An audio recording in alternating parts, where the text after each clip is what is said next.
2015 eu conheci meu marido, 2016 a gente casou. Tá. Aqui o negócio é rápido. Tô vendo, É um ano. rápido. Do Mas é momento que a gente se obrigatório? conhece... Não. É uma pressão? Não. Do momento que a gente se conheceu até o momento que a gente casou, do momento que a gente se conheceu até o momento que a gente noivou, passou menos de um ano. Nossa. E daí, no momento que a gente noivou, a família começou a fazer pressão, a família dele. Meu marido é religioso, meu marido é ortodoxo, e a família dele, meu sogro é rabino, com todo capota preta, chapéu, a barba, tudo. Eles são uma família bem religiosa. E eles começaram a botar pressão para casar, porque aqui, normalmente, no momento que tu noiva, tu casa depois de 3, 4 meses. Sei.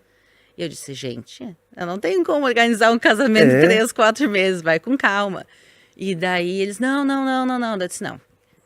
Se querem fazer em 3, 4 meses, a gente faz no Brasil. Daí eles, não. Eu disse, ok, então espere, eu organizo com calma aqui.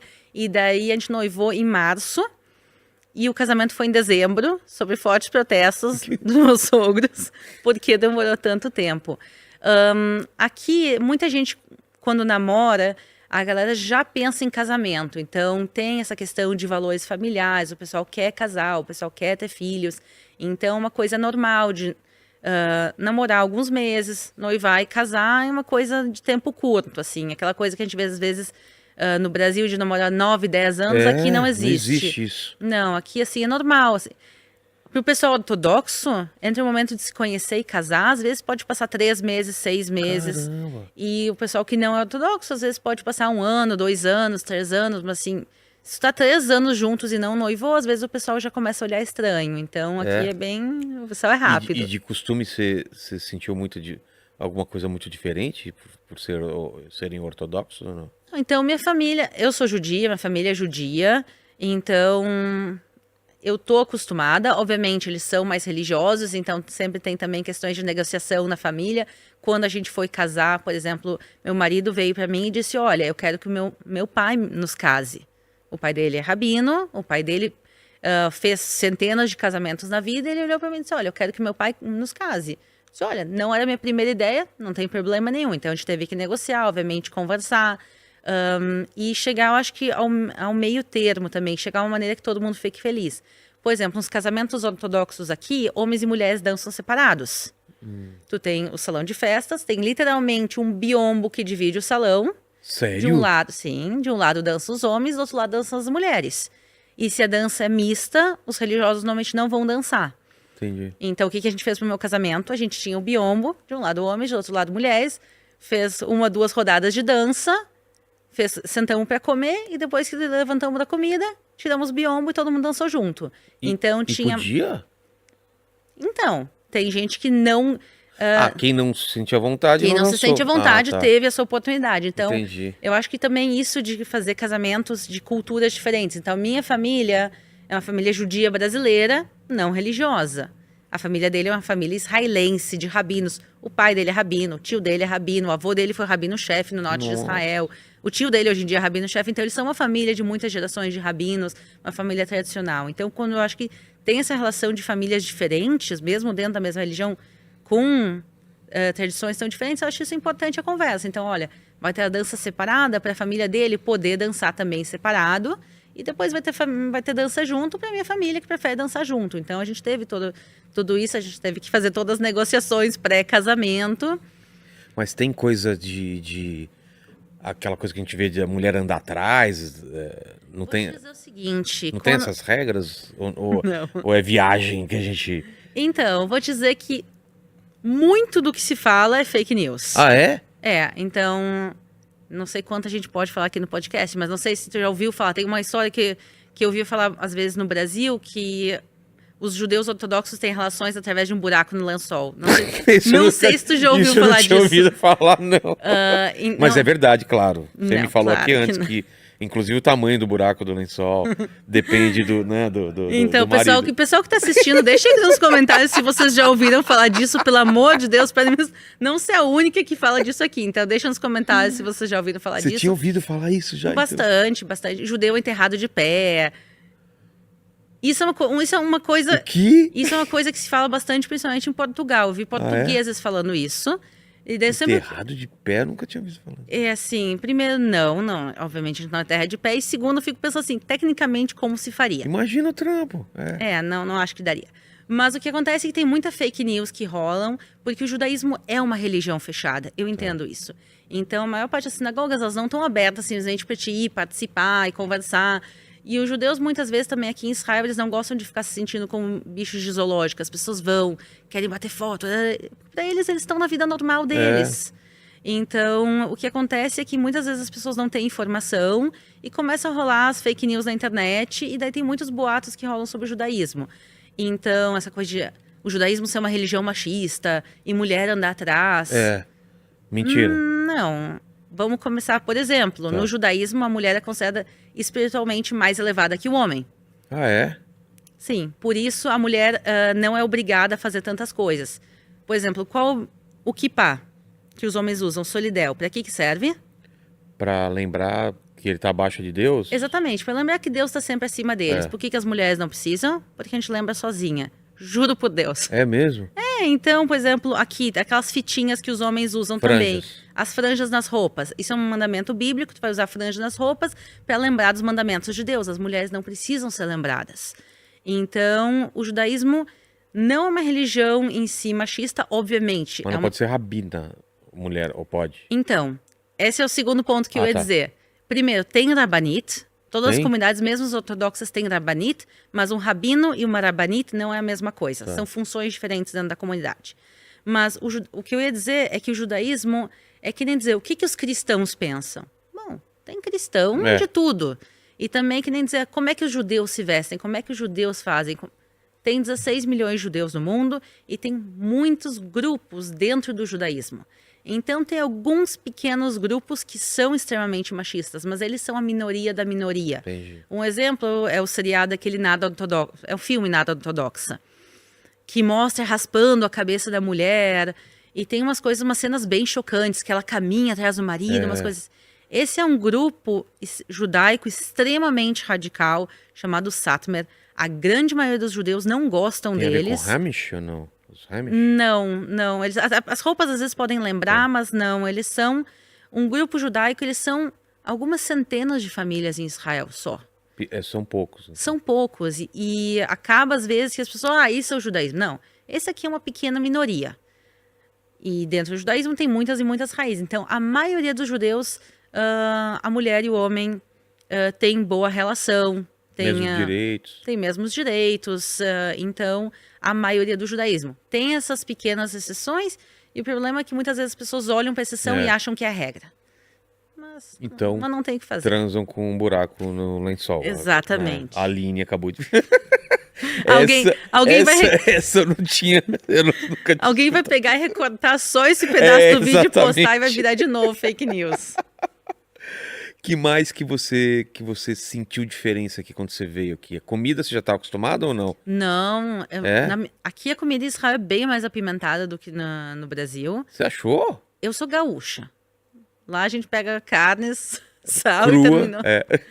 Não, aqui dependendo do lugar a comida é mais apimentada, tem bem mais tempero. Não tem o lance do queijo, né? E o leite junto com a carne, né? Que eu achei estranho aqui, né? Então, aqui em Israel a maioria dos lugares... Boa parte dos lugares seguem a alimentação kasher, quer dizer, seguem as leis alimentares judaicas. Então, não se come porco, não se come frutos do mar e não se mistura carne com leite. Isso quer dizer, por exemplo, tu vai no McDonald's, metade dos McDonald's não tem cheeseburger. Tu vai lá e é hambúrguer sem queijo. Mas isso eu acho que tu acaba se acostumando. Quando eu vim morar em Israel, eu não comia porco, eu não comia frutos do mar, então para mim isso não foi uma grande diferença. O que sim, como gaúcha, que a carne em Israel é ruim. A carne aqui em Israel é ruim. É muito frango também, né? Porque a carne aqui ela é cara. E não é toda a carne que é ruim, mas aqui a carne é mais cara e não é de tão qualidade como no Rio Grande do Sul. Então aqui, quando a galera fala, vamos fazer churrasco, eu disse, churrasco. Aí você vai. E daí a galera vai ter hambúrguer industrializado e salsicha. Não. Pita. Mas você já fez churrasco seu aqui? Não. Ou não tem como? Assim, eu não sei fazer churrasco. Então não eu ia, aquelas pessoas me convidavam para ir no churrasco, eu ia no churrasco e comia de feliz. Boa. Mas, por exemplo, você, se quisesse comer um porco aqui, não tem, carne de porco não tem como. Tem. Tem lugar Israel, que tem? Israel é um país democrático. Então se alguém quiser... Israel é um país democrático, cada um vende e compra o que quiser. A maior parte das redes de supermercado em Israel, por uma questão econômica, decidiram que vale mais a pena vender comida kasher. Tá. Porque boa parte da população não quer comer porco, então eles não vendem. Mas tu tem aqui vários lugares, inclusive em Jerusalém, que vendem porco.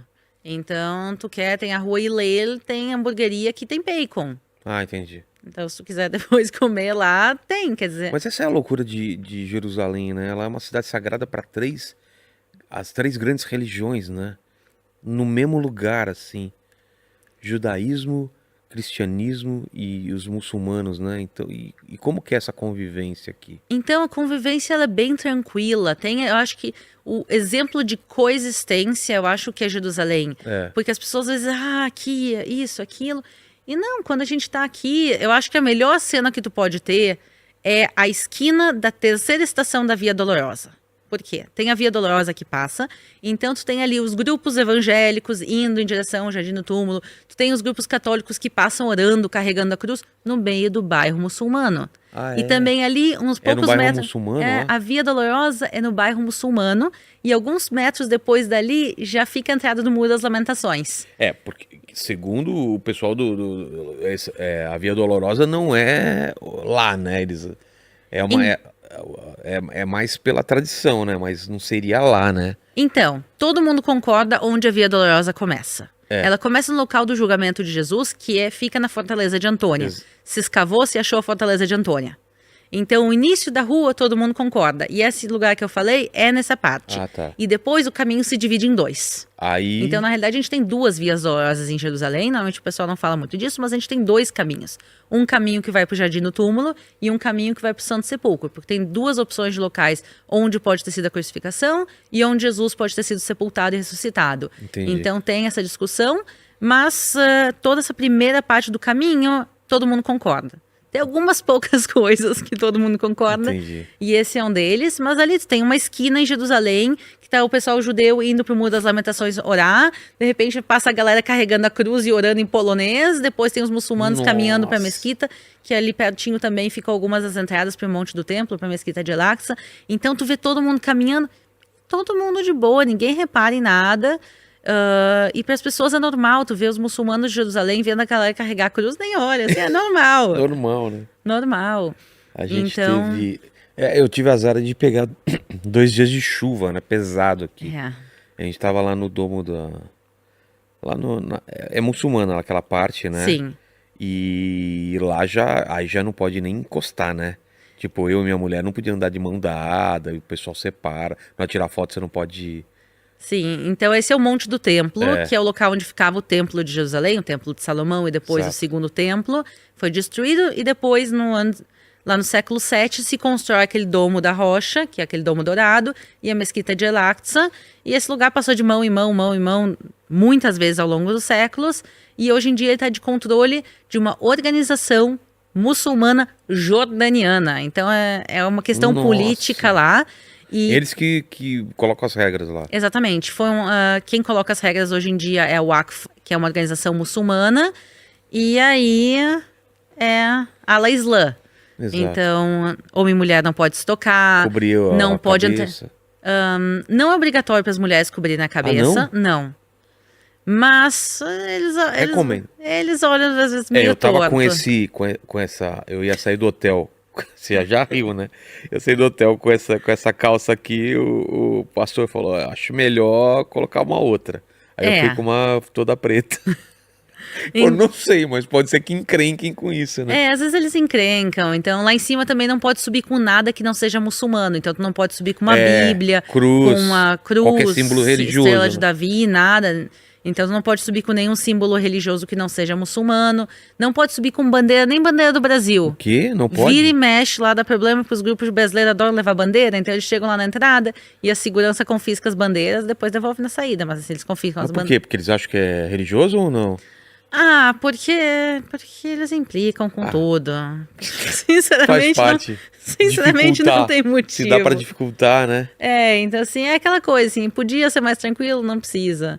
Não precisa ser mais tranquilo, vamos fazer do caminho chato. Então, assim, não pode subir com bandeira, não pode subir com instrumento musical, não pode subir com bebida alcoólica, o que faz sentido. Então, tem uma série de limitações. Então, tipo, tu chega lá na entrada, tem uma lista, não pode subir com drone. não pode subir com tablet. Tablet? Tablet não pode. Tem uma lista enorme de coisas que não pode subir. Então, na entrada, eles têm uns armários ali, não sei se você reparou, antes de entrar tem os armários, porque tem tanta coisa que não pode subir, que a galera chega lá e diz, não, põe no armário. Ah, tu tá com a bandeira do Brasil, põe no armário. Não sei o que, põe no armário. Eles vão enchendo os Eu deixei armários. meu filho no armário, né? Não podia subir com ele. Brincadeira. Então, mas é a realidade, a gente tem que entender que tem também, por mais que Israel fale que Israel seja super seguro, tem suas questões também sensíveis e políticas, e o local mais sensível de Israel é o Monte do Templo, e por isso também todas essas regras são colocadas e a gente entende, então a gente cumpre as regras, obviamente, a gente ri um pouco delas, que às vezes são um pouco absurdas, mas a gente entende que as regras existem, a gente cumpre elas e assim a gente sobe também com os meus grupos, a gente sobe lá em cima no Monte do Templo.